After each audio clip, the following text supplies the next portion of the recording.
एक गांव के आसमान में रात के समय एक चुड़ैल अपनी झाड़ू पर उड़ रही थी। उसके पास एक पुरानी जादुई पेंसिल थी जो उसे अपने काले जादू के लिए चाहिए होती थी, लेकिन हवा तेज चलने से वह पेंसिल उसके हाथ से फिसल गई और नीचे गांव के पास गिर गई।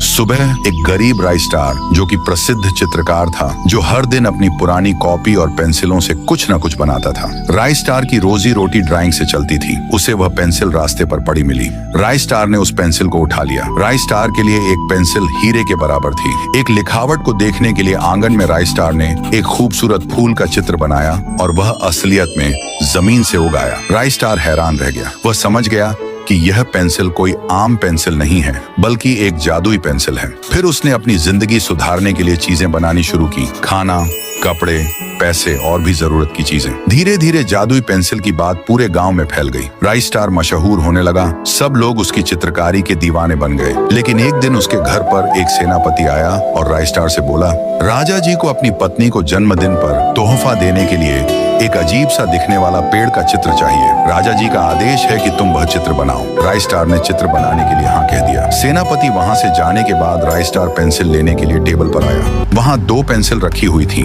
एक जादुई पेंसिल और एक साधारण पेंसिल।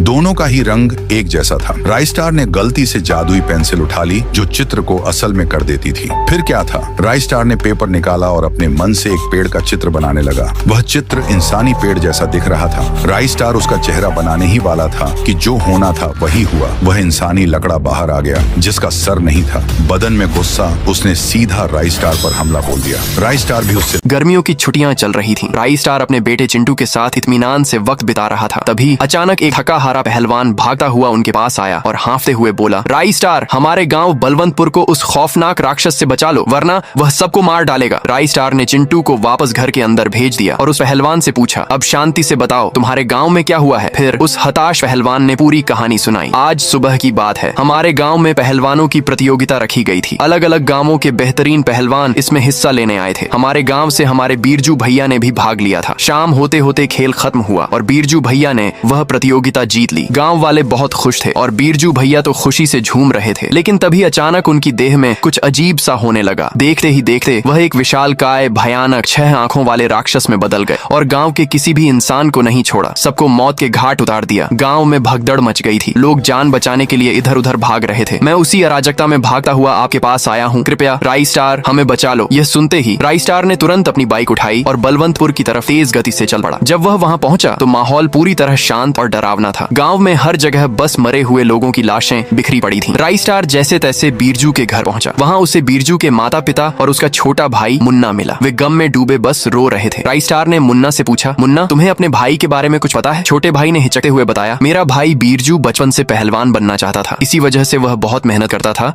लेकिन बीरजू भैया कद में बहुत छोटे थे। लोग उनका मजाक उड़ाते थे। लेकिन एक दिन उन्हें एक साधु बाबा के बारे में पता चला। उसी शाम वह उस बाबा भयकर के पास गए और अपनी सारी तकलीफ सुनाई। बाबा भयकर ने उन्हें एक शक्तिशाली दवाई दी और कहा, इस दवाई को 2 से ज्यादा बार मत पीना, वरना बहुत बुरा होगा। बीरजू भैया ने उसी रात वह दवा पी ली और उसी वक्त उनका कद बढ़ गया, जिससे वह बहुत खुश हुए। लेकिन उस दिन प्रतियोगिता में जब उन्होंने दूसरे पहलवानों को देखा तो उन्हें लगा कि वह हार जाएंगे। घबराहट में आकर उन्होंने उस दवाई को 4 से 5 बार पी लिया, जिससे वह उस भयानक राक्षस में बदल गए और गांव में तबाही मचाने लगे। ये कहानी सुनते ही राइस्टार ने मुन्ना से पूछा, क्या तुम मुझे उस बाबा के पास ले जा सकते हो? बीरजू का भाई मुन्ना बोला, बिल्कुल ले जा सकता हूँ। फिर वे दोनों बाइक पर बैठकर बाबा भयकर के आश्रम पहुंचे। जब वे वहां पहुंचे तो बाबा भयकर जमीन पर बेहोश पड़े थे। राइस्टार ने उन्हें उठाया और पूछा। तब पता चला कि राक्षस बनने के बाद बीरजू यहाँ भी आया था। राइस्टार ने बाबा से पूछा, क्या इसे ठीक करने का कोई उपाय नहीं है? बाबा ने कमजोर आवाज में कहा, हाँ, इसका एक प्रतिरोधक एंटीडोट है, मगर उसके लिए मुझे वही दवाई चाहिए जिससे बीरजू ऐसा हुआ है। बीरजू का भाई मुन्ना बोला, वह दवाई तो मेरे घर पर पड़ी है। राइस्टार ने बिना एक पल गंवाए बाइक उठाई और बीरजू के घर की ओर तेजी से चला गया। घर पहुंचते ही कुछ देर ढूंढने के बाद उसे वह दवाई मिल गई। वह दवाई लेकर वापस जा ही रहा था कि तभी बीरजू उसके सामने आ खड़ा हुआ। अब वे दोनों आमने सामने थे। राइस्टार ने बीरजू के भाई मुन्ना को कुछ निर्देश दिए और उसे वहां से सुरक्षित भगा दिया और फिर खुद उसने वह दवाई पी ली। दवाई पीते ही राइस्टार भी एक राक्षस में बदल गया और अब वे दोनों राक्षस आमने सामने थे। लड़ने लगा। कुछ देर उनमें फाइटिंग चली, पर वह इंसानी लकड़ा हार मानकर घर से भाग निकला। वह इंसानी लकड़ा जिसका नाम टुंग टुंग था, वह खुद का सर नहीं होने की वजह से